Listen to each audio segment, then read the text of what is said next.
never saw a man meet death with finer courage. Don't let her stay in there too long.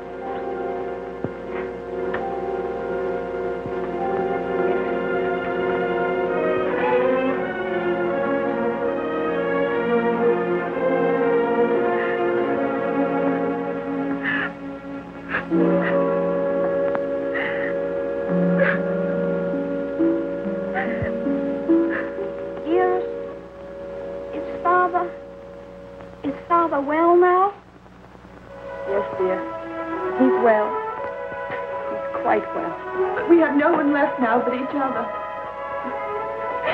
No one at all. My baby.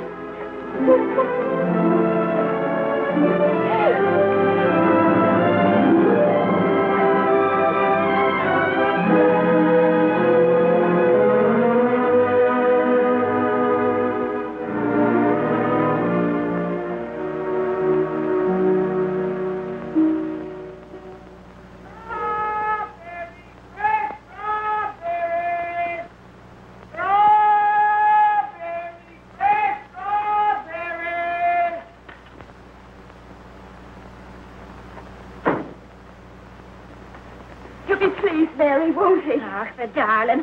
To think of him getting the like of that for his birthday. Sure, he'll be the happiest boy in all Brooklyn till he falls off of it. Yeah.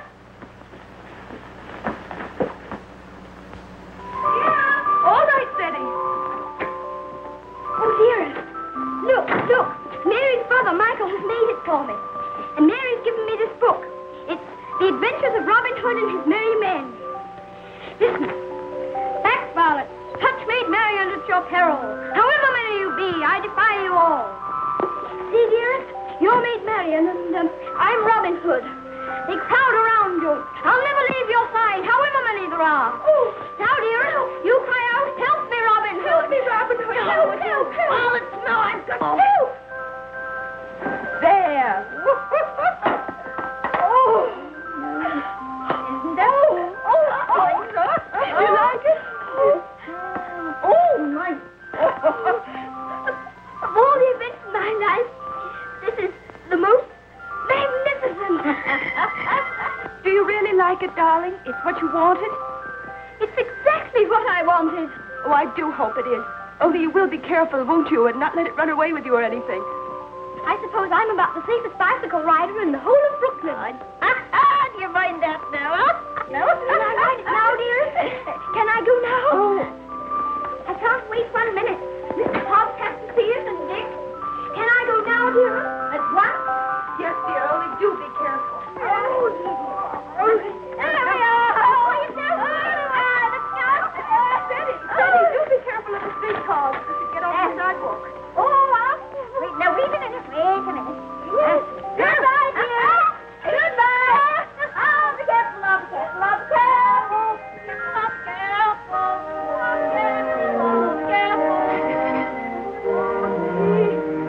Good morning, Mrs. McGillicuddy. Good morning, Sadie. A very good morning. How are your bones today, Mrs. McGillicuddy? Oh, none too good after the rainstorm yesterday. Oh, they ate last night something cruel. Ties me up in knots, the rain does. Does it? How very peculiar. But it's a fine day to go bicycle riding. Oh, I suppose so. For them that has bicycles and can ride them. I suppose everybody who has a new bicycle will take it out and ride it today. Glory be to goodness, and whose bicycle might that be? It's mine. It's my birthday present from dearest. Oh, it's a daisy. Fine enough for the president to ride. And it has all the latest improvements. Oh, sure, it sounds like the bells of St. Patrick. Sure, it's the luckiest boy in the world, child.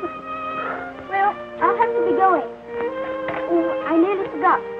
Please choose my apple now, Mrs. McGillicuddy. But would you mind keeping it for me until I get back? Sure.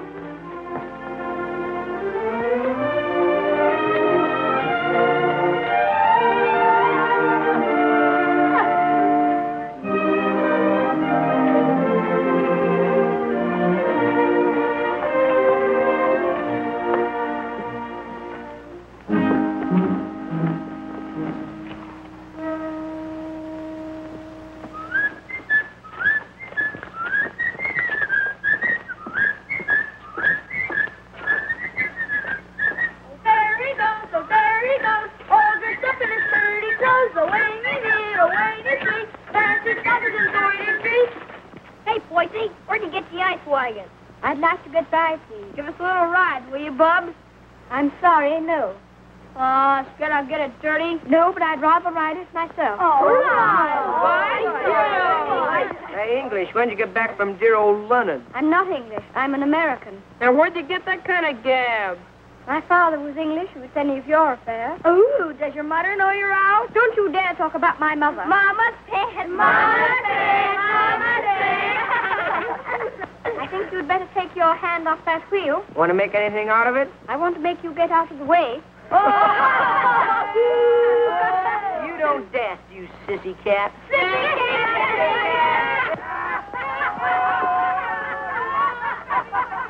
Wait a minute, Steady. Don't let him bluff you. I'll be right there.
Why couldn't that copper leave us alone? We had him licked. Thanks terribly for coming to my rescue, Dick. Oh, Nix, that makes us even for me giving you the mumps. They didn't even scratch it. Gee, Runkers, where'd you swipe that? The Earth gave it to me. Isn't it magnificent? It's a Lollapalooza. I want you to be the very first person to ride on it. Oh, thanks.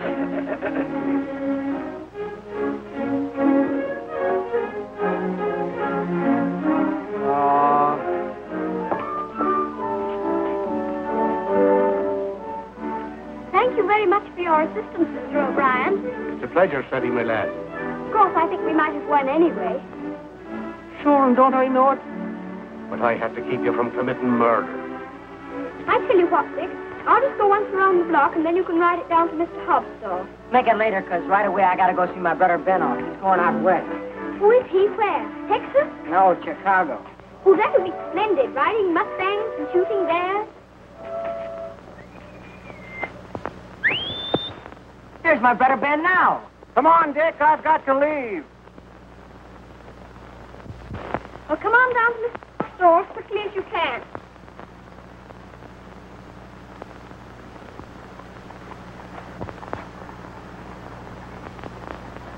What do you say to a little birthday party? Ginger pop, cookies, and some candy. That would be perfect, Mr. Hobbs. Only, Only? well, Dick's coming very soon. And I was thinking, if we could wait. I guess there'll be enough to go around. There's a lump coming, I think. Quite a big one. What are you reading, Mr. Hobbs? That's the way they go on now. British aristocracy. I've got no use for them. Earls and marquises going around as if they was lords of creation, wearing their coronets. Did you ever know any marquises, Mr. Hobbs? Or earls? I should say not. I'd just like to catch one of them inside here, that's all. I'll have no grasping tyrants sitting around on my cracker barrels. Perhaps they wouldn't be earls if they knew any better. Oh, wouldn't they, though? They just glory in it. It's in them. They're a bad lot. Here you are, Dick. Just in time for Steady's birthday feast. Gee, Manetti, ginger pop and everything. Here's to your health, Steady. Many happy birthdays. Thank you very much, Mr. Hobbs. Why, Mary. Come on home, darling. The mistress is wanting you. Oh, glory be. Would you look at your face?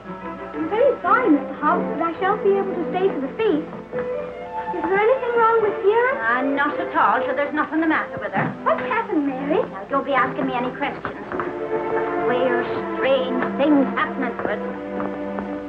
If you forgive me, Mrs. Errol, you must not disregard the great position to which your son has fallen heir through the death of his uncle, your late husband's brother.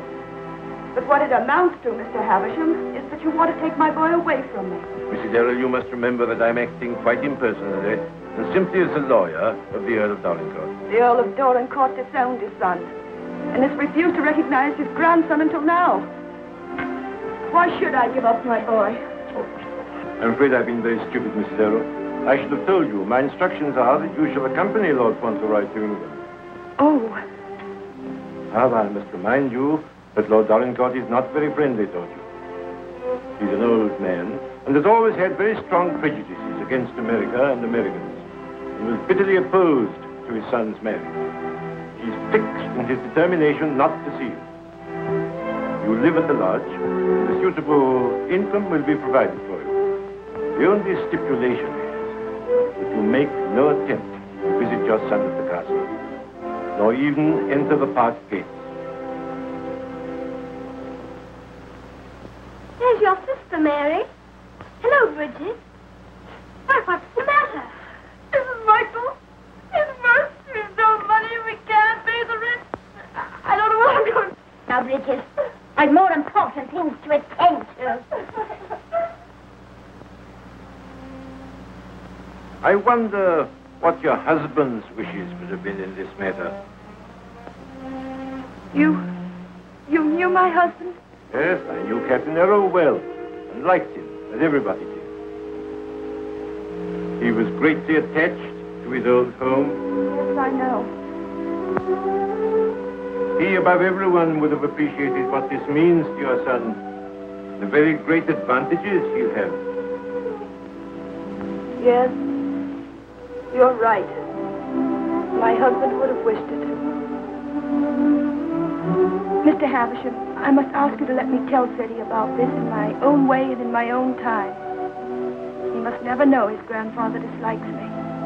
If he did, it would make it harder for them to be friends. Very well.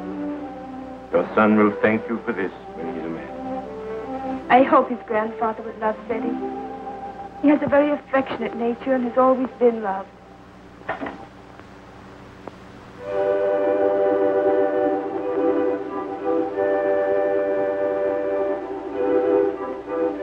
This is Mr. Havisham, dear, whom your grandfather has sent to see us, all the way from England. How do you do, sir? So this is little Lord Fauntelroy.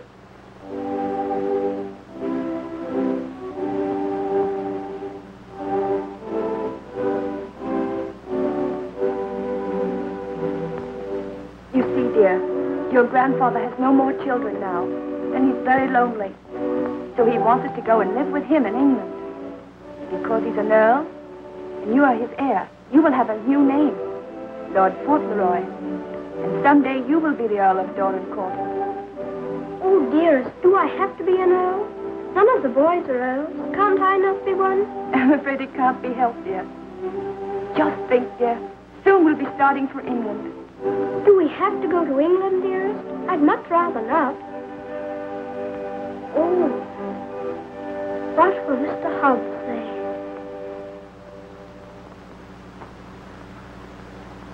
Anything else, ma'am?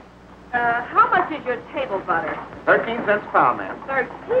Why, the last I bought was only 12.5 cents. That must have been last month. It's 13 today. Oh, indeed. Well, never mind the butter. Heavens and earth, if prices go any higher, we'll all starve to death.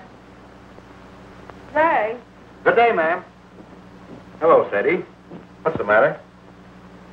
Mr. Hobbs, do you remember what we were talking about yesterday morning? It seems to me we was talking about England. Yes, earls, don't you remember? Oh, yes. We did touch 'em up a little. That's all. You said you wouldn't have them sitting around on your cracker barrels. So I did. And I meant it, too. Just let 'em try it, that's all. Mr. Hobbs, one is sitting on this barrel now.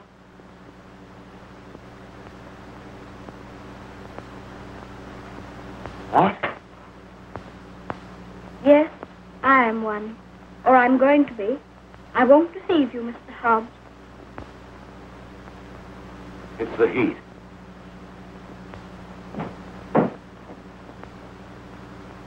It is a hot day. How do you feel? Got any pain? Thank you, I'm all right. I'm sorry to say it's true, Mr. Hobbs. Mr. Havisham, he's a lawyer, came all the way from England to tell us about it. My grandfather sent him. I'm afraid, Mr. Havisham, our American food must seem very strange to you. A little, ma'am. I find that muffins are biscuits and biscuits are cookies. But the cooking's excellent.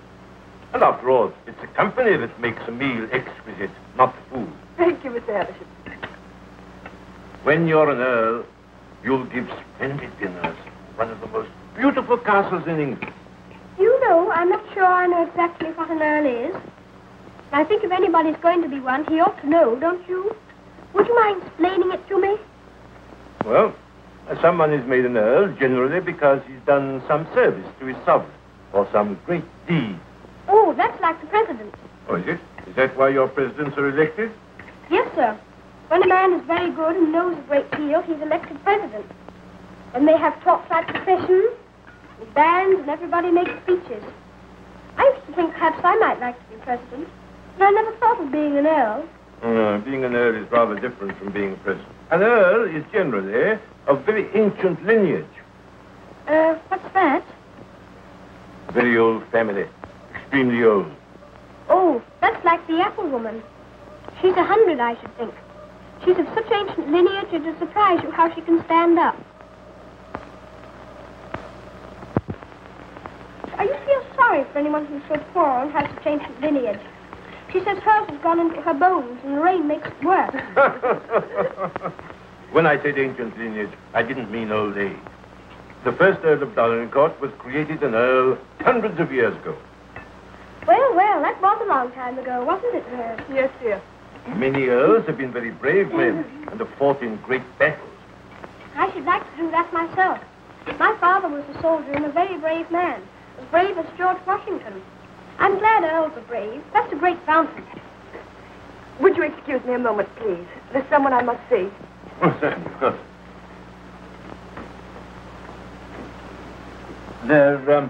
There's another advantage of being an earl.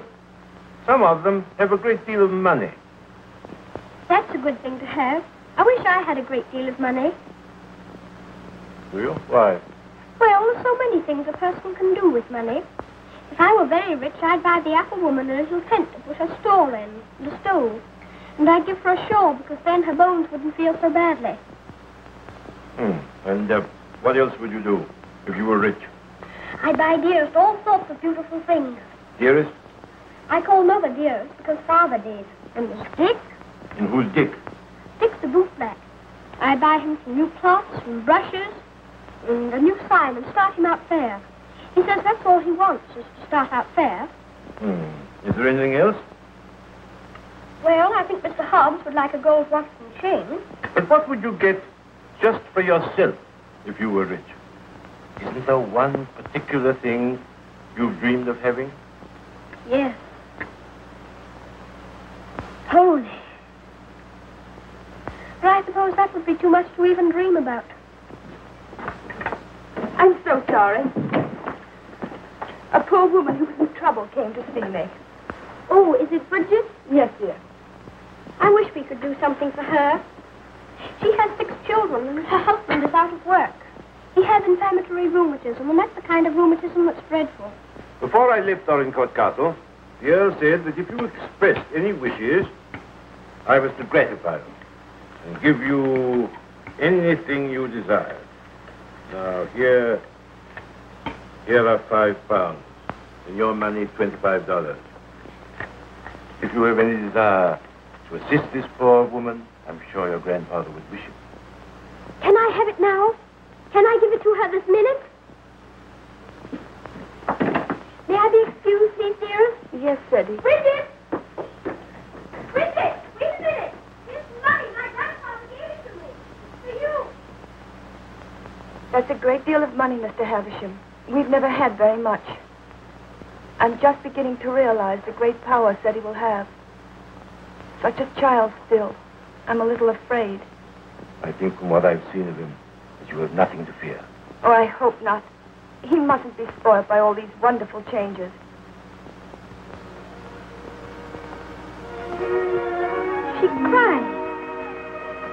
She said she was crying for joy. I never saw anyone cry for joy before. My grandfather must be a very good man. It's more agreeable being an earl than I thought it was going to be. In fact, I'm almost quite glad I'm going to be one.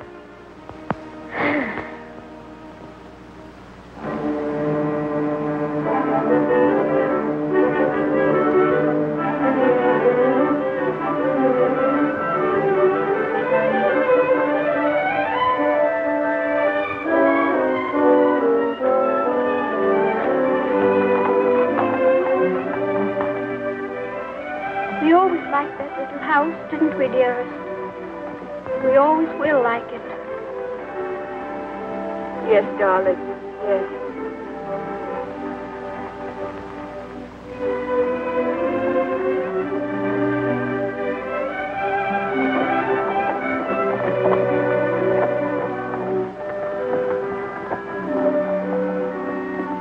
I've come to say goodbye. I have to go to England to be a lord, and I shouldn't like to have your bones on my mind every time it rains. Oh, bless your dear little heart with all your kindness to me. This Bones is as quiet as anything.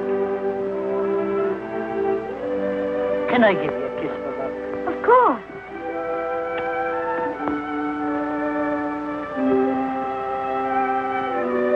Here's an apple to eat on the boat.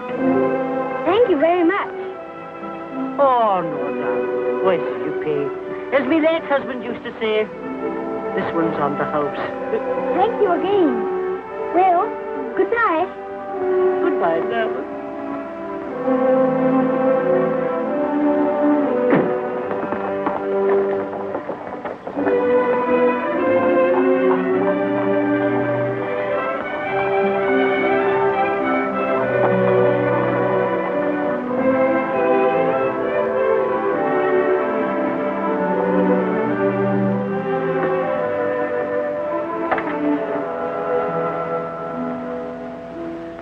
Well,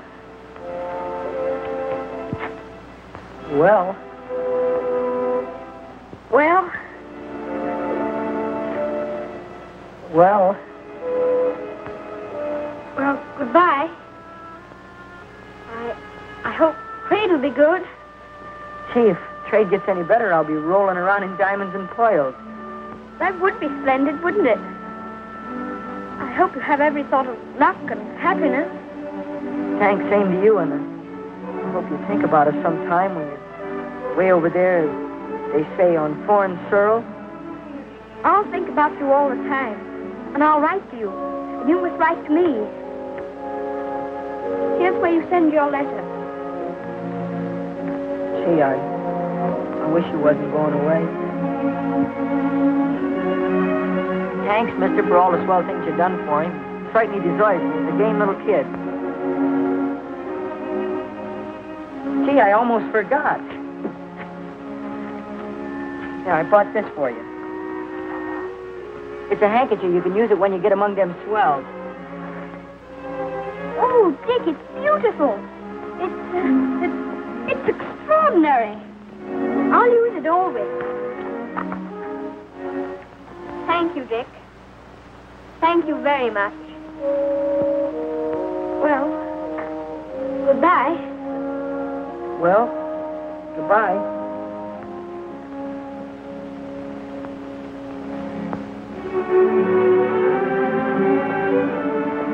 Would you mind very much not going in with me? I think this time I'd better be alone. Certainly, I quite understand.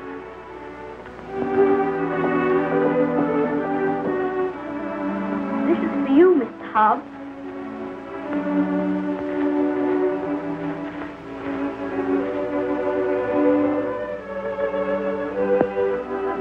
It'll look fine when you're smoking it. Why, Sadie, that's just what I wanted for a long time. This is my real present, Mr. Hobbs.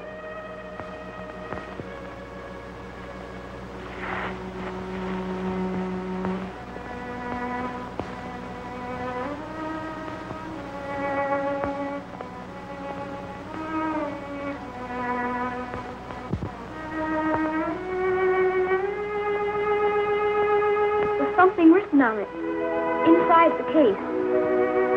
I told the man what to say. You read it.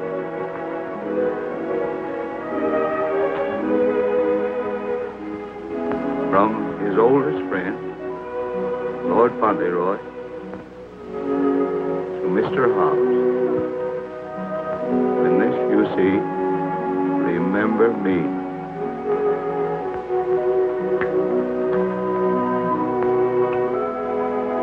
When this you see, remember me. I don't want you to forget me. Oh, I won't forget you. Don't you go and forget me when you go over there amongst those British aristocracy. I shouldn't forget you, whoever I was among. I hope you'll come to see me. Perhaps my grandfather will write and invite you. You wouldn't mind him being an earl, would you? I mean, you wouldn't stay away just because he was one. Oh, I'll come and see you.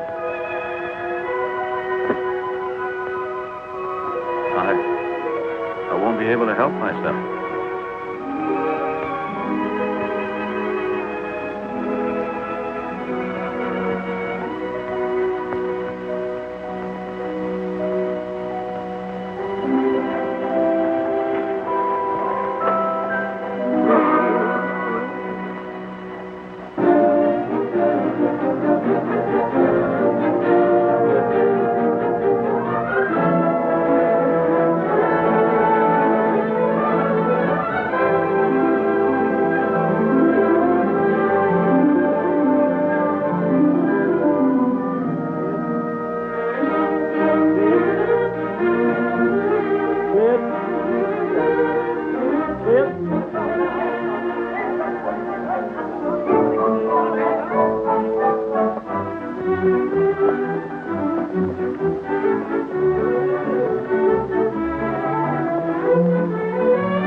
Castle, dearest? No, this is Court Lodge, where you're... Dear Mary, we had a splendid time in London, Mary. I'm so glad you came before us, Mary. We don't feel so strange finding you here to welcome us. It is a great happiness I wish you, Ma'am, in your lovely new home. This is Mrs. Baines, the cook, Mum, and that's Susan, the parlour maid. I'm sure we'll do everything, ma'am, to make you comfortable. Oh, I'm sure you will.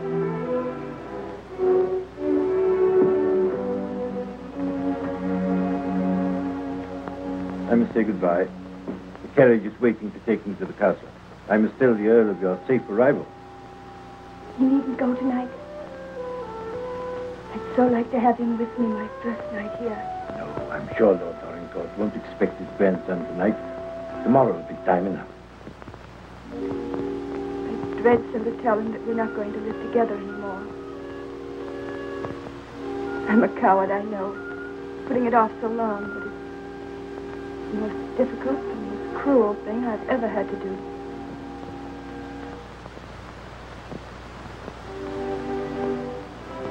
I wish you'd tell his lordship, please, that I'd rather not have the money.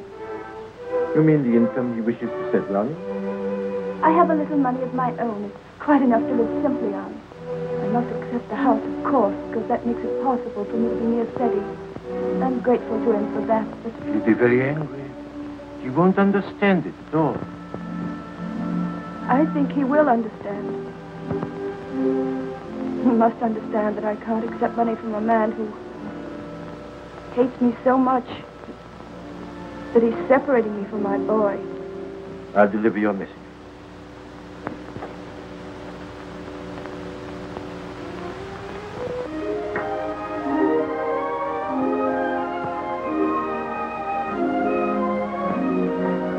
I think it's beautiful here. Don't you, dear?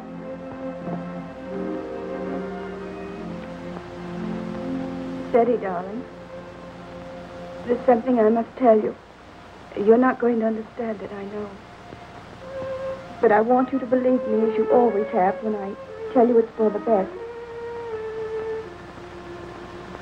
Tomorrow, Mr. Havisham will take you to your grandfather, and you will live with him at the castle. But I shall not go with you. This pretty house will be my home, and Mary will be here to look after me. But, dearest, you don't mean... You can't mean that we're not going to be together, just as we've always been. Oh, no, I can't. I couldn't. I won't. I won't. Steady. You must be brave and sensible. If there are some things you can't understand now, you'll understand them later. It's best for you to live there. There are good reasons why it is. You mean you want me to go away from you? Of course not, darling. But now you're growing older, and we must trust, help one another without asking any questions. You know, Sadie, your grandfather loves you, wants you to love him. He's so kind, he wants you to be happy and to make other people happy. But, dearest, I can't be happy without you. But you won't be without me all the time. I'm not far from the castle here. You'll run in and see me every day. You'll love the castle. There'll always be something new and interesting to tell me. And I'll have things to tell you. Oh, Steady, we'll have such good times together. We'll be finding things out, both of us. We'll be explorers. Yes. Like Mr. Stanley and Mr. Livingston. That'll be exciting. And every night, when it grows dark, I'll put a candle in the window to guide you through the jungle, Mr. Stanley.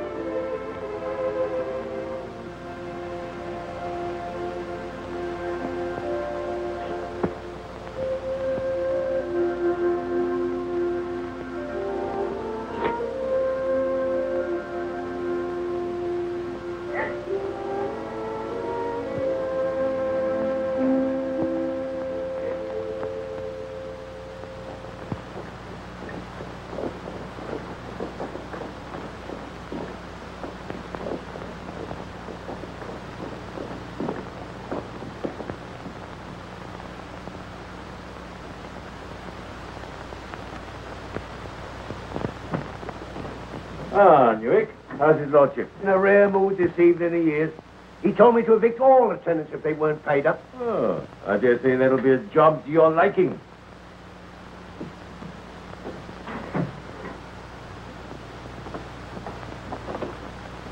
Oh, sir. Ah, Purvis. Glad to see you again. Very glad to see you. Oh, idiot! Do what you're told. Bring what's ordered. Gout. Oh, yes, sir. These last few weeks have been the worst I've ever known, sir. I'm surrounded by a lot of incompetent nincompoos. Shut the door, you blockhead! I can't stand him no longer, Mr. Purvis. He's too much for any man. Cursing and swearing and calling people out the names like he does. And it ain't just today, it's every day. Thomas, you brought him the 63 port. The first the 51. What was I to know he didn't say? That's another bottle. What business you got drinking sports anyway? I can't see The most amiable and affectionate of grandparents. In fact, he already regards you as a wonder of generosity.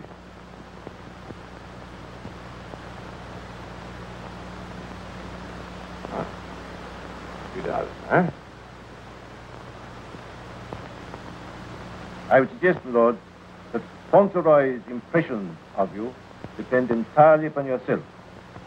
I make a further suggestion that you'll succeed better with him if you take care not to speak slightingly to him and his mother. Wait only 9. Nevertheless, those 9 years have been spent at his mother's side. She has all his affection.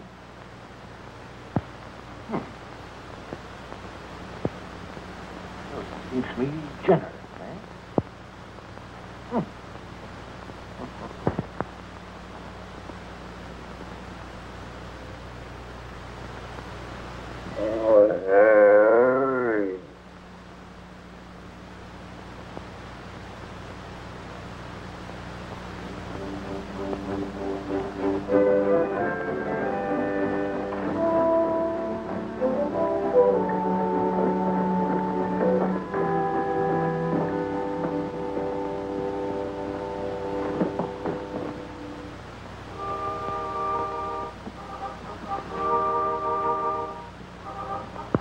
Service, this is Lord Fauntelroy.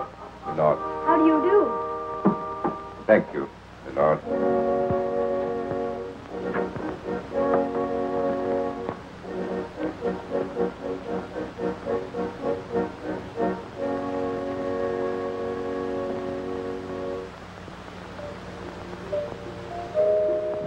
My lord.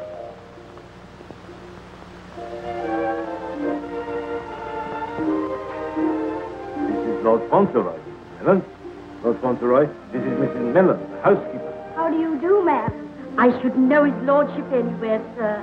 Yes, the captain's face and way. Oh, was it you who sent the cat? I'm ever so much obliged to you, ma'am. How do you do? Just wait till this, sir. Where's his lordship? In the library, sir. Lord Fauntelroy is to be sent to him alone.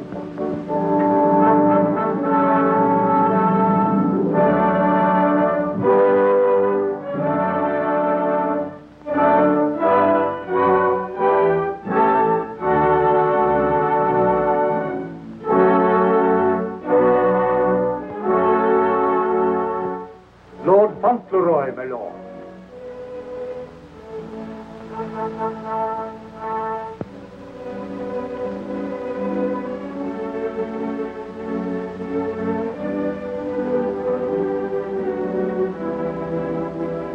Dougal, come back, sir.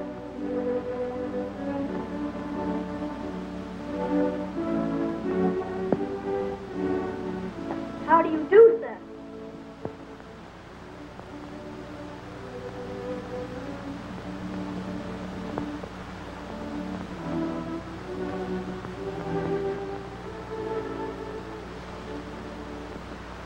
Are you the Earl? I'm your grandson that Mr. Heaventon brought. I'm Lord Fauntelroy.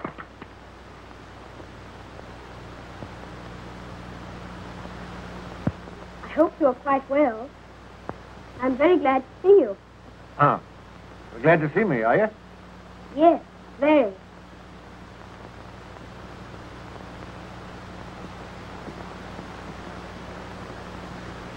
I kept wondering what you would look like if you'd be anything like my father. Oh, and am I? Well, I don't think you are, very. You're disappointed, I suppose. Oh, no. Of course you would enjoy the way your grandfather looked, even if he wasn't like your father. You know how it is yourself about marrying your relations. Eh? I'm not sure that I do. Oh, any boy would love his grandfather, especially one who's been as kind to him as you've been. Oh, so I've been kind to you, have I? Yes. I'm ever so much obliged to you about Bridget and the apple woman and Dick. Bridget? Dick? Apple woman? They were particular friends of mine. You know, they were the ones who gave me all that money for. The money you told Mr. Havisham to give me if I wanted it. Oh, the money you were to spend as you liked, eh? So you spent it all on these people, did you? Bridget, Dick, and the apple woman. Yes, and I gave Mr. Hobbs the gold watch and chain and the pipe. I put some poetry in the watch. It was, "When this you see, remember me." I'm going to miss Mr. Hobbs very much. Who is Mr. Hobbs? He was our grocer. Fancy vegetables and groceries, you know. He's my closest friend. Mr. Hobbs is a very clever man. Do you know he can recite the Declaration of Independence right through? Oh, What's the matter? I just remembered you might not like to hear about the Declaration of Independence. I forgot you were an Englishman. Huh? You forgot you were English too, didn't you?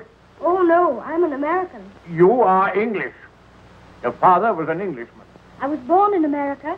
You have to be an American if you're born in America. You don't... I beg your pardon for contradicting you. Mr. Hobbs says that if there's ever to be another war, that I should have to be an American. But I promised him that if there were to be another war, I should try to stop it. You would you? A very great friend. He was the best friend I had, except...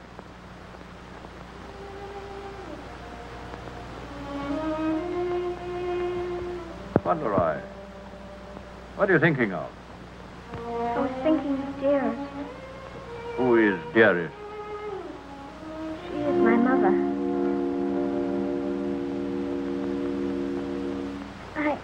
I think I'd better get up and walk up and down.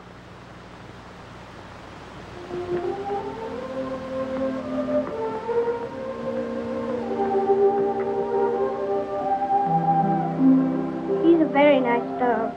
He's my friend. He knows how I feel. How do you feel?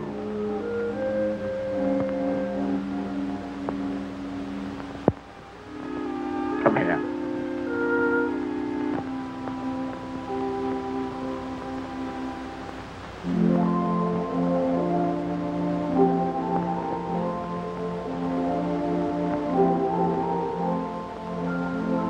You see, I never was away from my own house before.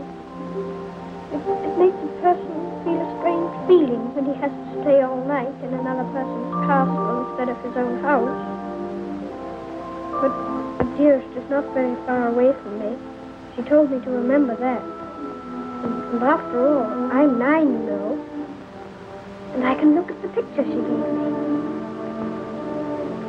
Look. You press the spring and it opens, and there she is.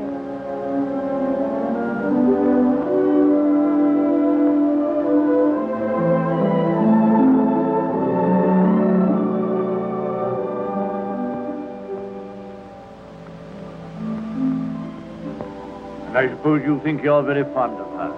Yes, I do think so, and it's true. Mr. Hobbs and the others were my friends. The dearest is my close friend. My father left her to me to take care of. When I'm a man, I'm going to work and earn money for her. Oh. What do you think of doing? Well, I did think of going into business with Mr. Hobbs. But I should like to be president. We'll send you to the House of Lords instead. Well, if I couldn't be president, and if that's a good business, I shouldn't mind. The grocery business is dull sometimes. Yes, so the House of Lords. But it's the business that every Earl of Dorincourt goes into. I shall have to talk to Dearest about it.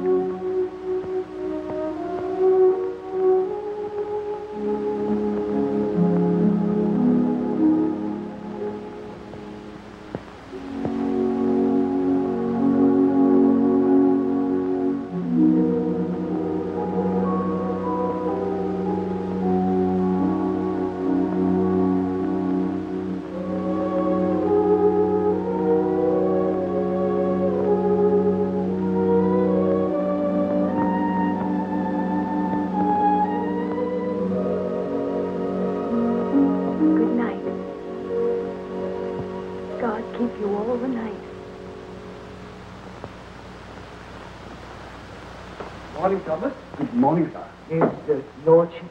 In the library, sir. And such goings on I never heard in all my life. Do you think it'd be all right for me to see him? Oh, yes, sir. He's expecting you.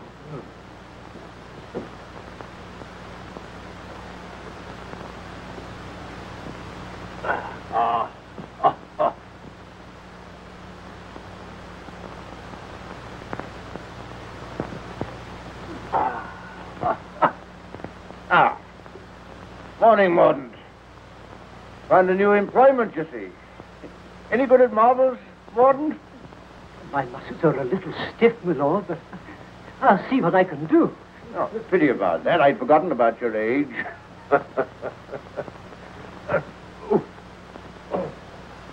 This is the new Lord Fauntelroy. Fauntelroy, this is Mr. Mordaunt, rector of the parish. I'm very glad to make your acquaintance, sir. I'm delighted to make your acquaintance, Lord Fauntelroy. Well, what is it this morning, Mordaunt? Who's in trouble now? It's one of your tenants, my lord. Higgins at Edge Farm. Joyce has told him that if he doesn't pay the rent, he must leave the place. The bad tenant. Always behind you, he tells me. He's devoted to his wife and children. If the farm is taken from him, they may literally starve. That's like Michael. Oh, forgot we had a philanthropist here. Come here. What would you do in this case? Well, if I were very rich, I should let him stay and give him things for his children. Nonsense. You're Lord Fauntelroy. Time you learn to deal with these situations. You can write, can't you? Yes, but not very well. Well, go over to the desk and write Newick his orders.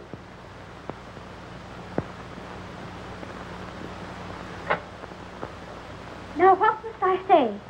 You must say... Higgins is not to be interfered with for the present.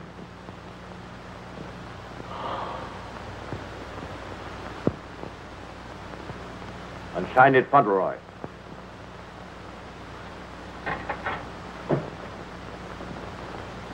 Do you think it will do?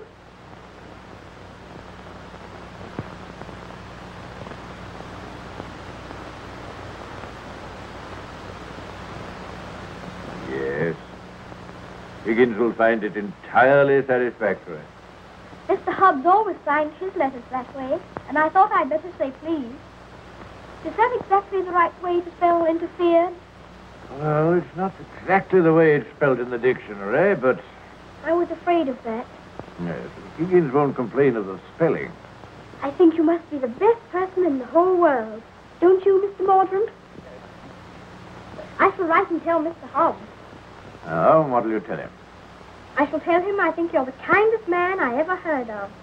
And that you're always thinking of other people and making them happy. And that I hope when I grow up I shall be just like you. Just like me. There you are, Morden. Take that with you. I will indeed. This is good news. Thank you, my lord. Oh, don't thank me. Thank Fauntelroy. Thank you. Goodbye, sir. Goodbye.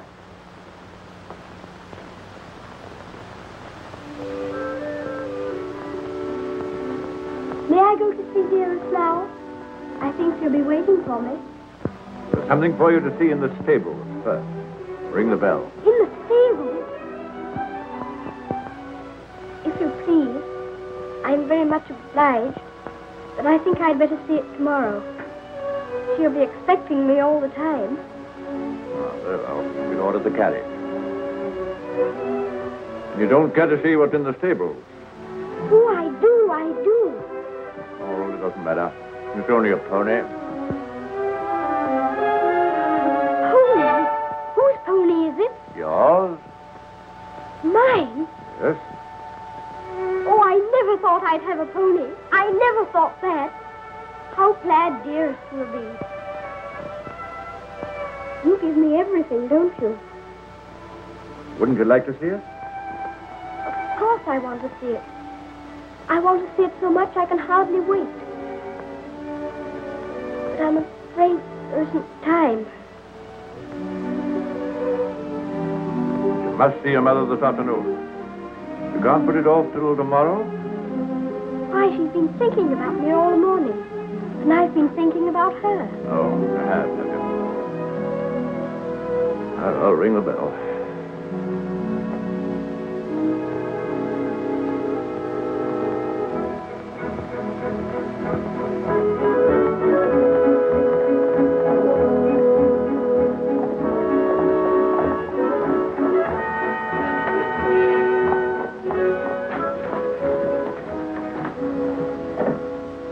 Let me give you your stick. Just lean on me when you get out. I'm not going to get out. Not to see dearest? Yes, well, excuse me.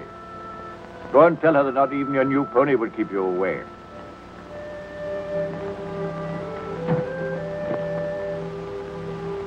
She'll be disappointed.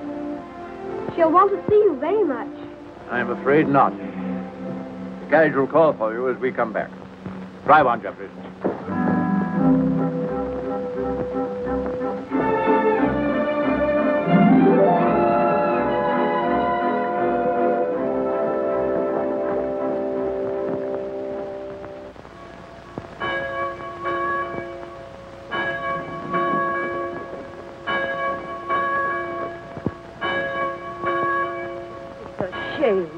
Parted from his own mother. Cook at Court Lodge was telling Sarah she'd never have worked for a sweeter lady than Mrs. Errol. The letter was written by the little gentleman his own self, signed with his name to it. Fauntelroy, as large as life. The little precious. Aye, that's the mother. pretty young thing, too. Good morning, ma'am. Good morning. God bless you, ma'am. Thank you. Good morning, ma'am. Good morning. It's his lordship coming to services. That's a new notion.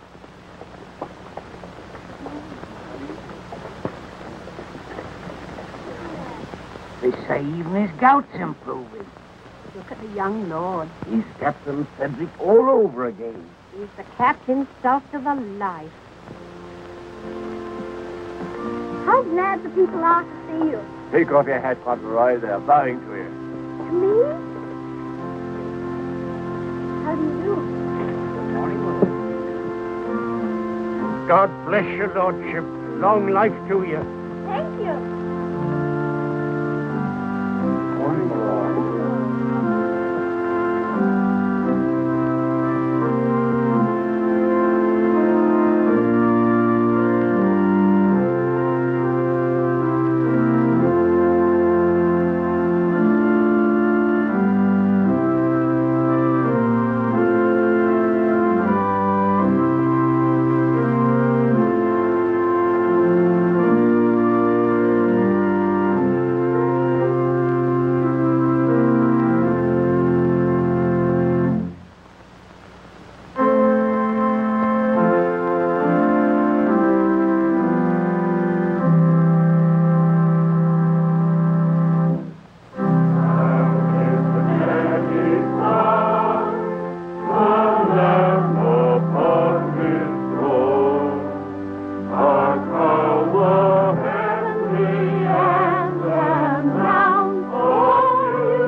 Yes, I suppose he's come to have a look at his new landlord. Yes, my lord.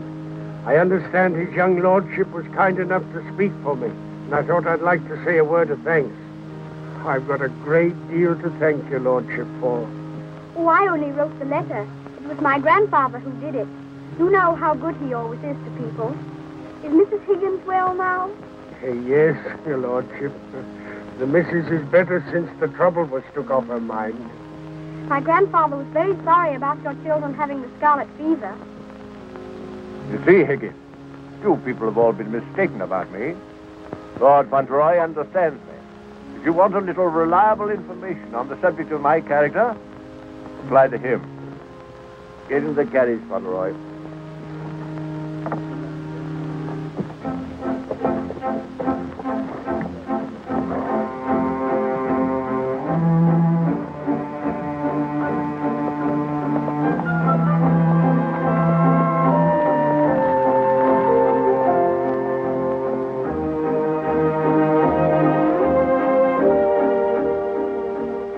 Mother very much? Yes, sir. I miss her all the time. You don't miss her, do you? I don't know her. I know. And that's what makes me wonder. She told me not to ask any questions, and I won't. But... See her almost every day, don't you? Isn't that enough? We used to see each other all the time. And we could tell each other things without waiting. Well, don't you ever forget about her? No, sir. Never. I shouldn't forget about you, you know. If I didn't live with you, I should think about you all the more.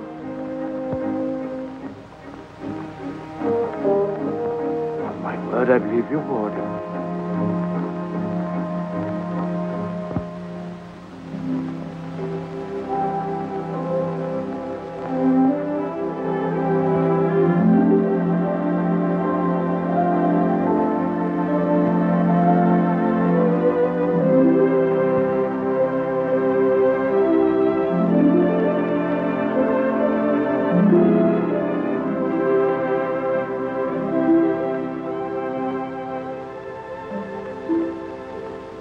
He is such a good Earl, he reminds me of you. He is a universal favorite. Well, reminds me of you. Think of that now. He's known this Earl only a little while, and we was lifetime acquaintances. I don't know as I want him to be reminded of me by this Earl. They've been using influence on him, I bet you. You're right. They got twisty ways, those aristocrats. They'd wheedle their little finger around your heart as soon as look at you. All for their own purposes, mind. It's a pity they're making an oil out of him. Yeah. He would have been a shining light in the grocery business. A shining light. Do you know any particulars about that stuff like castles and oils? No, not much. Except they're haughty and mean. Here's a Jim Dandy letter he wrote. Almost as good as seeing it. Only it ain't, of course. Oh, he was a plum daisy of a kid. I bet you sometimes he wishes he was back here. I do. You lonely? Oh, not so bad. Where you living now? Oh, me and two other fellas, we got a room in a lodging house. The other two fellas, they get drunk and fighting, but it's cheap. Oh, that's no sort of a place for a lad like you to be living. Now, look here. I got a clean, dry loft over my stable, and there's no bed you can have. Why don't you come here and stay? Won't cost you a cent. Gee, you mean that, Mr. Hobbs? Well, certainly I do. Yahoo! Gee, Mr. Hobbs, talking about oils. You ain't no oil, you're a prince. Oh, sure.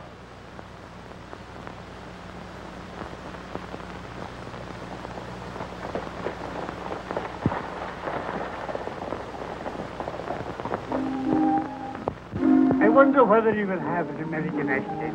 My dear, won't it be interesting if he has the Dollingcourt eyebrows? When do we see the mother? I believe she's supposed to be kept in the background.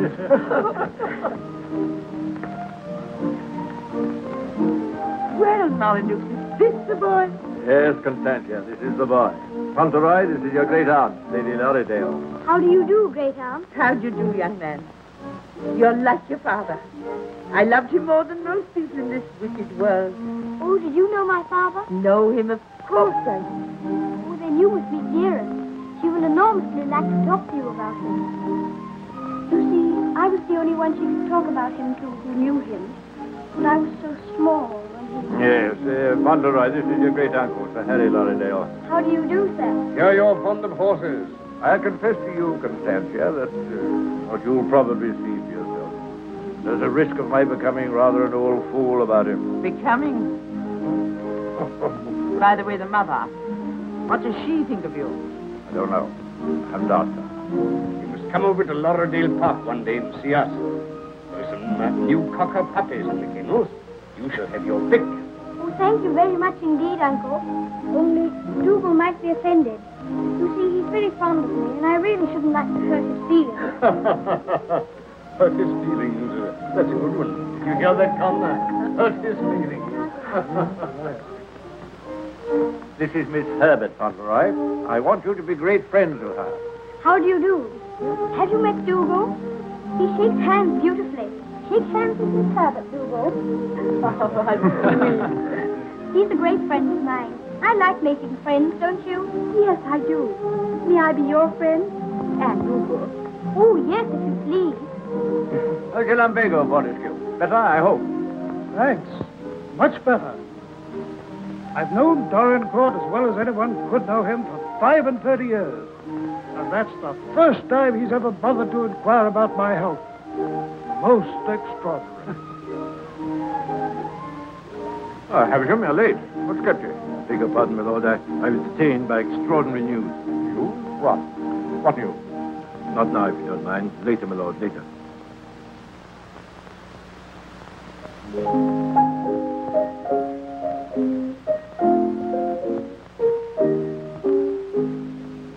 The young May moon is beaming, love.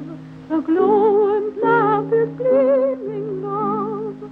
How sweet to walk through Mona's grove, while the drowsy world is dreaming, love. And awake till rise of sun, my dear, the sage's grass will shun, my dear. Or in watching the flight of bodies of light, he might happen to take me for one, my dear. Charming, charming. What a sweet song. Delightful, my dear. Thank you, my dear. Thank you. Do you like music? Yes, I like it when you sing it. Dear my Lord Fauntelroy, why do you look at me so? I was thinking how beautiful you are. Oh, Fauntelroy, make the most of your time. When you're older, you'll not have the courage to say that. Nobody could help saying it. Don't you think she's pretty, too? We are not allowed to say what we think. Lord Fauntelroy should say what he thinks. I'm sure he thinks what he says. I think you're prettier than anyone I ever saw, except dears. I think she is the prettiest person in the world. I'm sure she is. And I must tell her how kind you've been to me.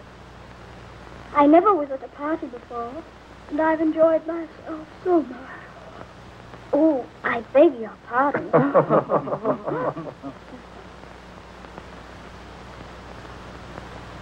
Good night, little Lord Fauntelroy. Sleep well. Thank you very much.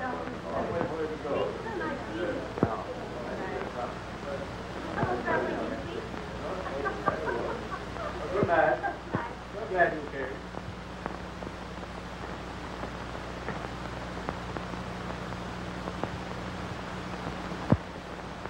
Well, Havisham, what in the world's the matter? Something serious must have happened to make you behave like this. What is it? It's bad news. The very worst of news, my lord. I'm sorry I have to be the bearer of it. Why do you look at the boy so?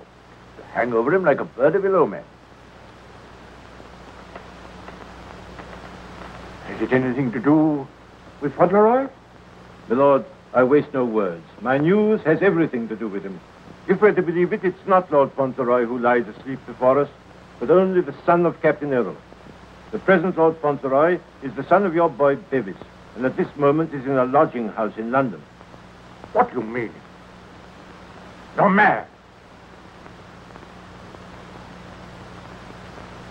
It's a lie. An abominable lie.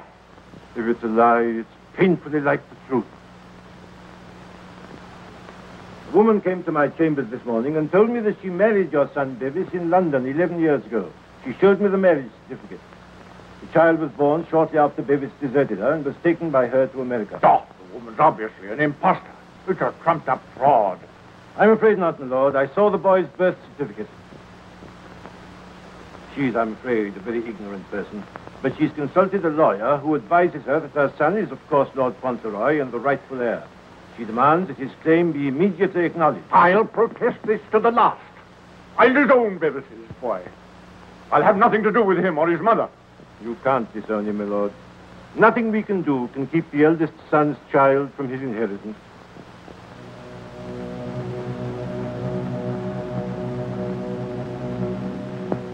The woman you say is an ignorant, vulgar person, eh?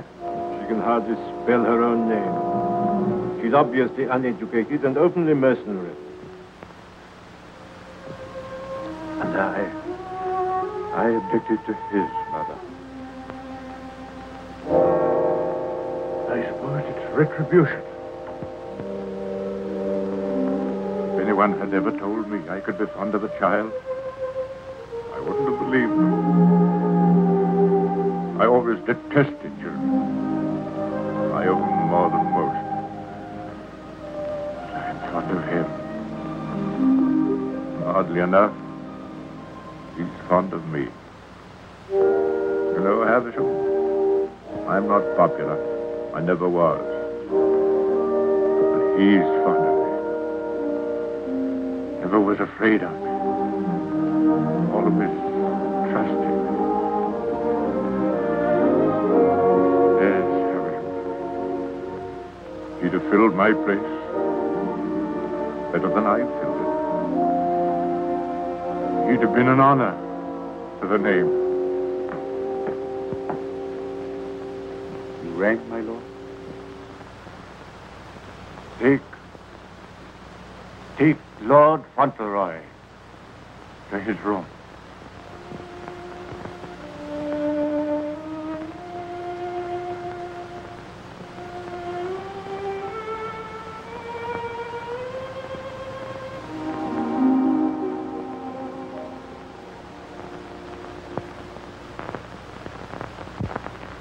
What a pity.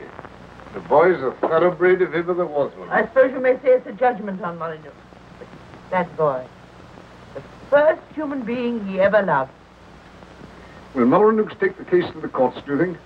Can't tell, he's obstinate enough. Courts of the devil. You go in with your best suit, buckles on your shoes, and come out as nature made you. Bless my soul, Constantia. Whoever would have dreamed that I'd have felt sorry for the old boy? I wouldn't have minded our having a boy like that, Harry. Yes. Better luck for us, old girl, if we had. I'll tell you one thing. If his little lordship loses his title, the village loses the best friend it has. Aye, that's right. And I'll tell you another thing. It'll drive the Earl mad if this goes wrong for him. Why, he's been so proud of the boy, you'd hardly believe it if you knew him for what he was before. And the new one's no lady, that's sure. Bold-faced thing, that's what she is. The dark-eyed, brazen-faced wench. It's the Earl coming now with Mr. Albisham.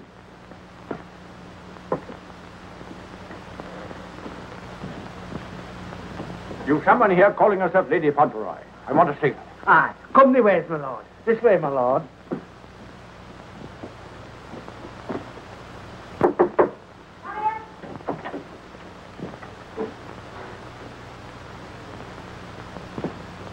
Earl of Dorincourt.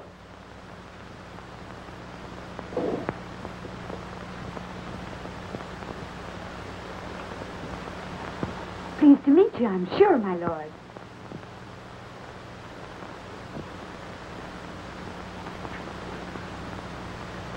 Bevan?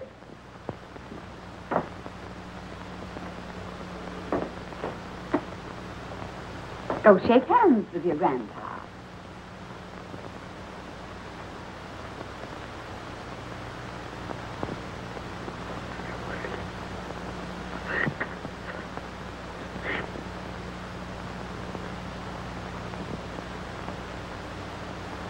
So that's the way you're going to treat your grandson, is it? Ah, you needn't try to look so fierce about it. He's your grandson, all right. Yes, my lord. We have proof of the young gentleman's birth. He is the son of the late Lord Fauntelroy. Allow me to introduce himself. Joshua Snade, at your service. My card. I've already had the pleasure of making Mr. Havisham's acquaintance. Lady Fauntelroy has placed all the evidence in my hands. I can assure you, my lord, it is sufficient to justify her case should it come into court. But may I suggest that we come to an arrangement and settle this matter amicably on a friendly basis? Friendly? Ha! Look at him staring at me as though I was dirt. Me, his own daughter-in-law. Oh, your son Bevis married me, all right. And a fine rotter he was. But he was the father of my boy, and I can prove it. Lady Fauntelroy, please. You may think you can fight me, but a lot of good it'll do you. They don't love you around here, and you know it. I've heard plenty about you and your dirty, snobbish pride. Plenty of pride you'll have when I'm finished with you. Unless you want to climb down off your high horse and get reasonable with your own flesh and blood. Lady Fauntelroy, You shut up. I'll stop at nothing, do you hear? I'll drag this case through every court in the land. I'll let the whole world know what you are. You and your precious son, Bevis, deserting me and his own child, a babe in arms. How I've suffered, heaven only knows. And you standing there looking at me and my boy as if we were scum. You ought to be ashamed of yourself. You say you married my eldest son. If that's proved to be true, the law's on your side. In that case, your son will be Lord Fauntelroy, and you will be provided for. But I warn you, the matter will be sifted to the very bottom. I'll only add that I want to see nothing of you or your boy as long as I live. After my death, you can, unfortunately, do as you please. Yes, you're exactly the kind of person that I should have expected my son, Bevis, to choose.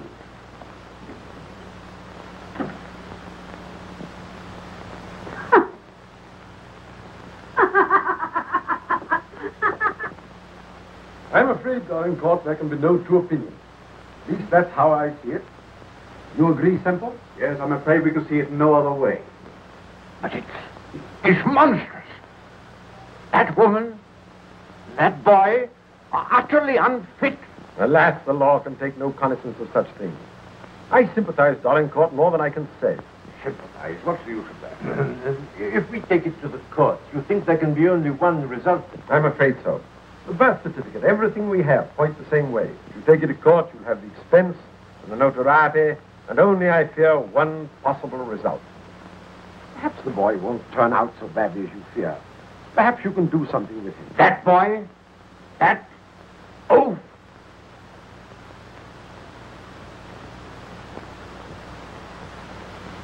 Who's the other one? Yes. Well, I have no other course but to accept your judgment. Come, Havisham. Thank you, Lord. And you, Mr. Semple.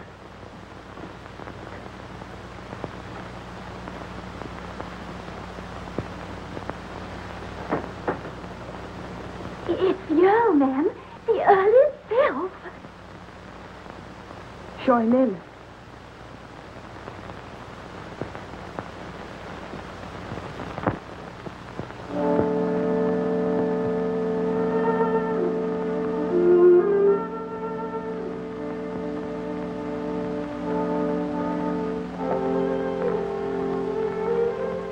Mrs. Errol, I believe.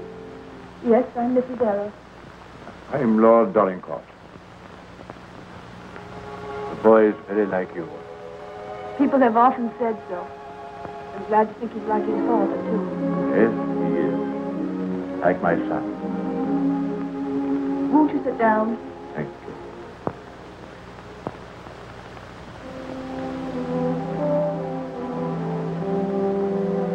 I've come to tell you that I've had the very best, the highest legal opinion. I'm sorry. This outrageous woman and her child. Perhaps she cares for him as much as I care for Seddy, my lord. Her son is Lord Fauntelroy. Mine is not. Yes, I'm afraid you're right. Perhaps you would prefer that Seddy should not be the Earl of Dorincourt. It's a very magnificent thing to be the Earl of Dorincourt, my lord. I know that.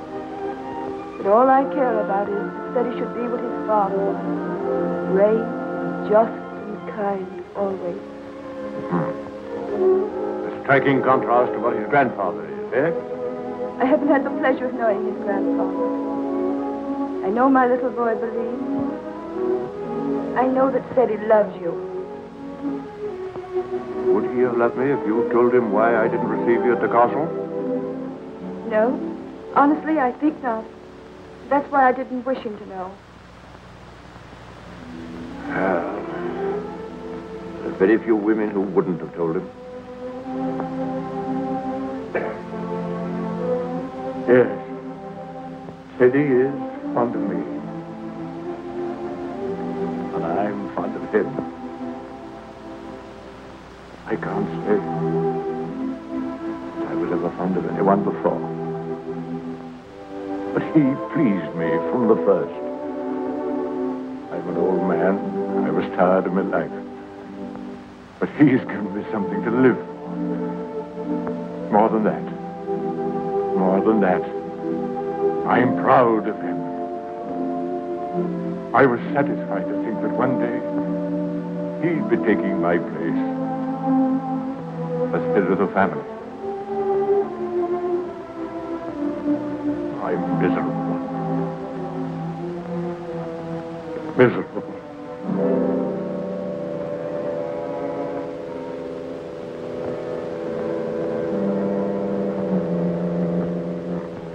Please sit down.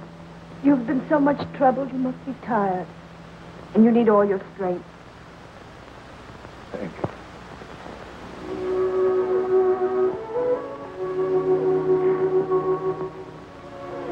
Perhaps it's because I'm miserable that I've come to you. I used to hate you. I've been jealous of you. This wretched, disgraceful business has changed all that. And after seeing this repulsive woman who... Well, I felt it would be a relief to come to you. I'm an obstinate old fool, I suppose. I know I've treated you badly. But I've come to you because the boy cares for you. And because I care for him.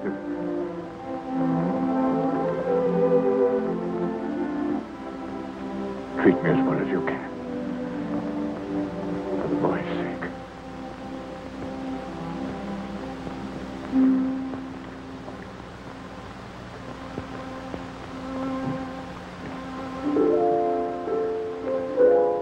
Whatever happens, he shall be provided for. Sadie shall be taken care of now and in the future. Always. Thank you. You like the house? Oh, very much. It's a cheerful room. May I come back again and talk this matter over? As often as you wish.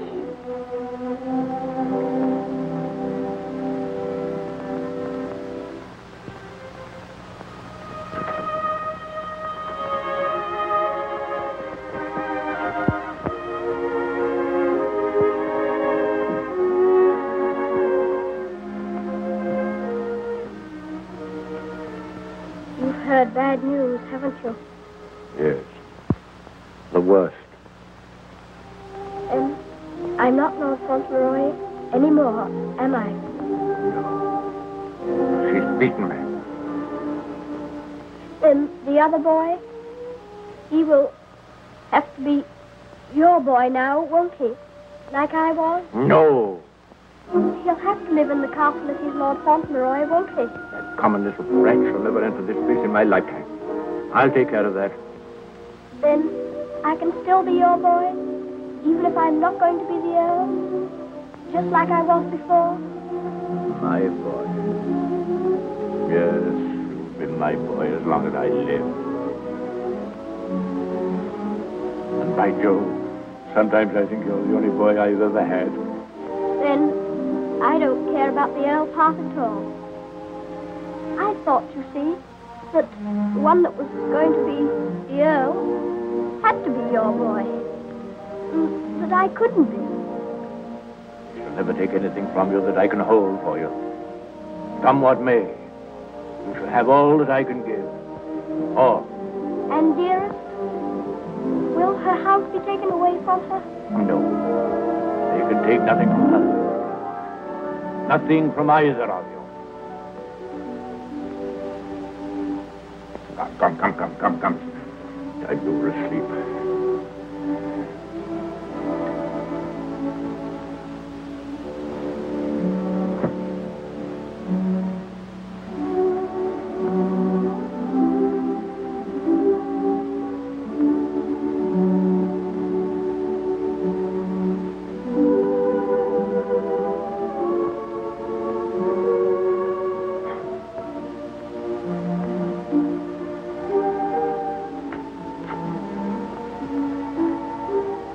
Good night, Grandfather.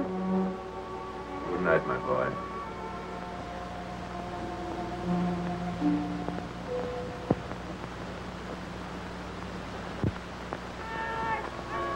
The aged Earl remains secluded in his castle and refuses to have any communication with the rightful heir. Oh, we know that stuff. They've been printing that for the past week. Is there anything new about SETI? Yes, here it says, the prospects do not look very bright for the false claimant, Cedric Earl of Brooklyn. Well, I'm jiggered. At last they've succeeded in robbing him out of being an earl. I thought you was against oils. So I am. Ain't it just like him? Cheating the poor kid out of his rightful estates. Now what's going to become of it? I know one thing. He done everything in a well for me, and he can always come back here and have half of my shoe shining business. Well, now I'll tell you, Dick. I'd always had it in my mind that Steady would come in with me someday.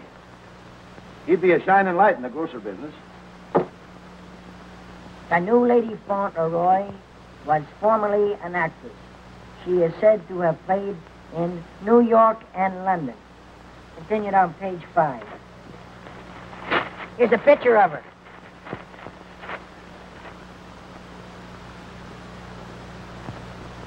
Holy mackerel. What's the matter? Here, look at this. It's her. Her? She ain't no aristocrat, she ain't. I know her as good as I know you. It's Minna, Ben's wife. Your brother? Sure. You mean it's some kind of hocus pocus? Sure I do. Well, I'm jiggered. She was married before, but I never heard of her having no other kid but Ben's kid. You mean the one Ben went out to Chicago to look for? Sure. Maybe she had another kid in England. Maybe she did and maybe she didn't. We'd ought to do something about this. Dead right we got it. But we got to get the proper advice. Gee, I wished I knew Alderman Murphy. I know Alderman Murphy. You do? Yeah, come along. Let's go right now. Them Earls, they've always had a spite against us Americans ever since the Revolution. What a place. What a hole. I'm sick to death of it. Cooped up here, week in and week out with nobody to talk to. You're complimentary. I wasn't meaning to be. And grateful. You're getting your money, aren't you? Business is business, you know. Business. I'm sick of business. I want some fun. Why don't you go up to London for a while? London? Not on your tintype. Nothing would please that old devil up at the castle better than to see me clear out.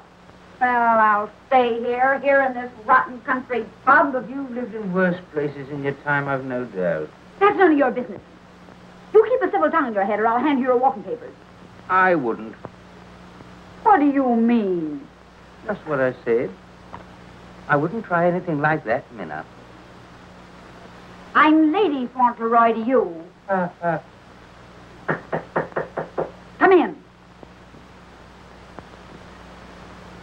Why, it's Lord Dorincourt. Why, this is a pleasure, a real pleasure, I'm sure. Won't you take it?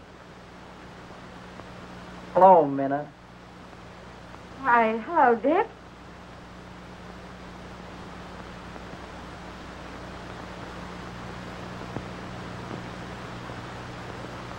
Hi, Ben. What are you doing here? Where have you been all this time? You know her? Funny if he didn't, seeing as how he was my second husband. Where's the child? What child? You know what child? Our boy, Tom. Oh, Ben. But you know, you must have heard. Someone must have told you. I meant to write you, but I didn't know where you were. If that's true, who is this boy you've got with you? That's none of your business, Ben Tipton. Can I see him? No, you can't. Tell us, please, why Mr. Tipton should not see your boy. Oh, hello, Uncle Dick. Well, I'll be jiggered. You are. You're a dirty pair, you are. Coming all this way to spy on me, trying to do me hurt. I'll have the law on you for the way you're hounding me. You. Tyler! Come here, Tom.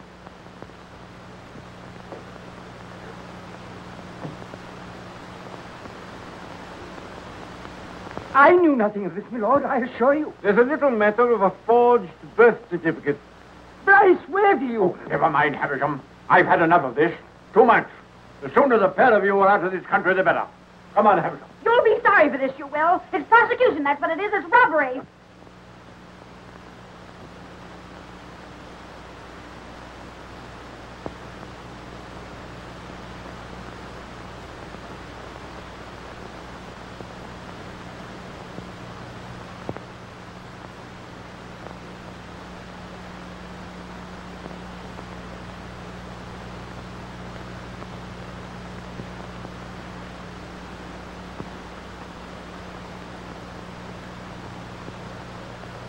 This will be somewhat in the manner of a museum, my lord? Well, not exactly a museum, Mr. Hobbs. They're portraits of my ancestors. Your aunt's sisters. All of them? I'll be jiggered. Your great uncle, he must have had a family. Did he raise them all? I mean that they were earlier distinguished members of the family. You know, Earl, I used to have a very poor opinion of you aristocracy, but I've changed. I'll take you, for instance. You're a pretty good sort, even if you are an Earl. I'm very gratified.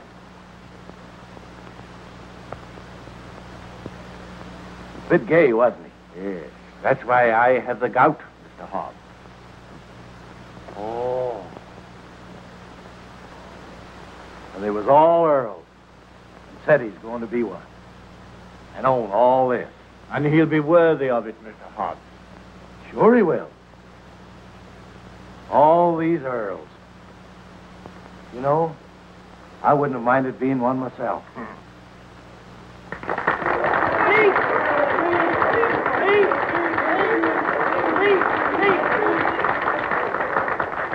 Thank you very much. It's such a lovely day.